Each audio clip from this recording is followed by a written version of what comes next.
Hi friends, Mindy here. I have a quick process video for you today. I'm going to be doing my journal setup for the big picture from Bythewell4God. I'm actually going to use one of the traveler's notebooks that you could get to coordinate with this kit this month. And I'm going to start by kind of deconstructing it. So I'm going to pull out the staples, just using a little pokey tool to just kind of pry those open. And then I'm going to take out 3 or 4 pages of this paper. This paper is really good quality paper. And so these traveler's notebooks can actually hold up to quite a lot. I've done this before. It's been a while. I'm just going to kind of marry the idea of almost like a junk journal and just using the traveler's notebook as the base for it. So I'm pulling out a few of the pattern papers from the kit that I can use in this devotional or in this journal. Some of them I'm going to kind of turn on their side and fold in half, and then others I'm going to leave, but because the paper is 6 by 8, I can't fold it directly in half. So like this first one, I really love this image with this little candle on it. So I want it to be the first page that you see when you open up the traveler's notebook. So I'm going to just kind of marking where I need to fold this at. And for this one particular page, just because it's the front cover, I'm actually going to get out my scoreboard here. This is I believe this is a Martha Stewart one. I've had it forever, and I just wanted to score where I need to fold that, just so I would make sure it was nice and straight.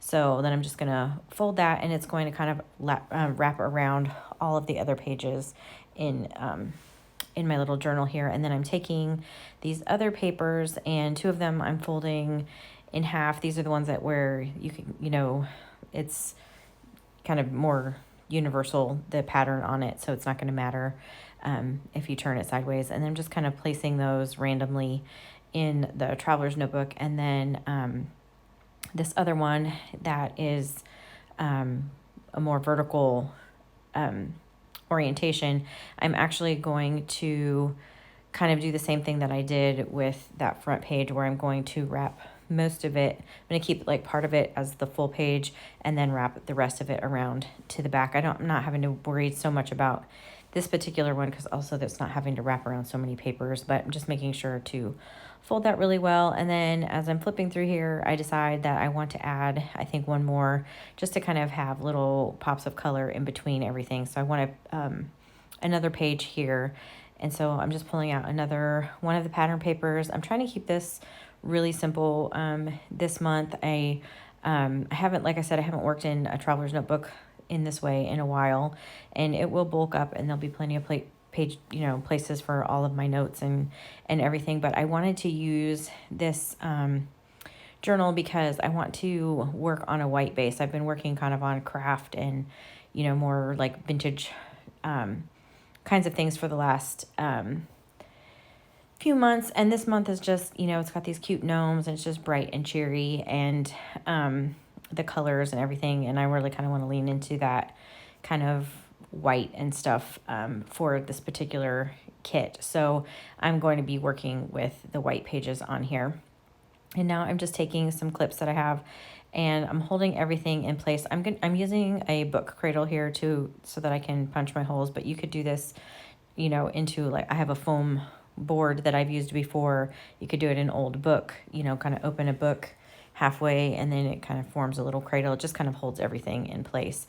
And so I have this heavy duty awl, and I'm just eyeballing this. You could measure it certainly if you wanted to. I'm going roughly in the center and roughly an inch from the top and from the bottom, and I'm poking my 3 holes. I'm going to do a 3-hole pamphlet stitch, and this is what I usually do when I'm binding journals. I just find that it works really well. So I have a bookbinding needle here, and I'm actually going to be using, this is just some twine. It's not waxed linen. You could certainly take this and run it through like a beeswax thing if you wanted to, but this will work just fine the way that it is. I just wanted to use this red color. And so normally I would start from the inside and go to the outside, but I want the strings on the outside when I'm finished. So I'm actually going to reverse the process and start from the outside and go to the center.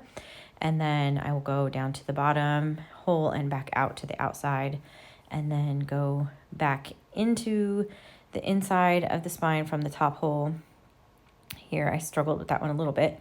And then I'm trying to keep everything kind of nice and even. I want my threads to be about the same length when I'm done here. So I'm just kind of adjusting that. And then I'm going to go back out to the outside. I realized my papers had somehow shifted even though they were being held in place there. So I took those clips off. It just made it easier.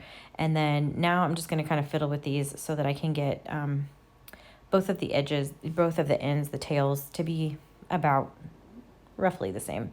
They don't have to be exactly the same, but I did want to keep these on the outside because I think I might want to add some charms or some beads or something, just something fun on the outside. And I will probably add my little flare pin as well to the outside. And then so then I'm just tying the knot, making sure that each tail is on the opposite sides of that long string that's going down the center, just tying a knot. And then for now, I'm just going to tie this in a bow until I decide what I want to add to those strings. And that is going to be it for me. I'm keeping it, like I said, really simple this month and in terms of the setup. And then that way it just gives me more time to work through the devotional. I'm just going to do a little flip through so you can kind of see some of these I may create pockets out of, or just gives me an extra little jumping off point to work with. So that is really it for me. If you have any questions, feel free to leave them in the comment section.